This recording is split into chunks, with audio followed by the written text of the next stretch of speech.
It's also about the dimensions of nature. So, for example, you see this little, like, right? Like there's a fractal between my hand and this tree, you know, like that's or look at my veins, like this, just the vasculature of me.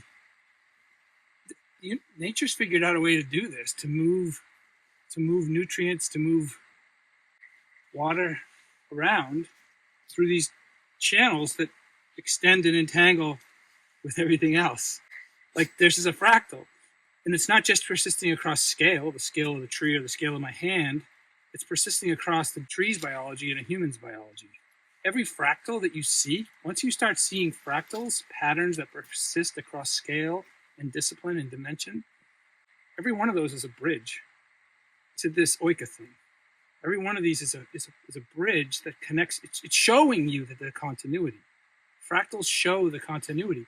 And when you feel the continuity, and when your mind's entangled with it, you start to think like this. Look at this. Look at the way this thing's grounded solidly in where it's from. You know how grounded I am in where I'm from? Like the way I think, like I'm entangled in the place where I'm from.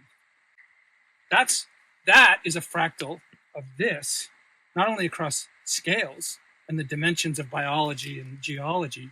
It's a fractal that extends from the material world and my psychic world, because I think like this. My thinking reflects this.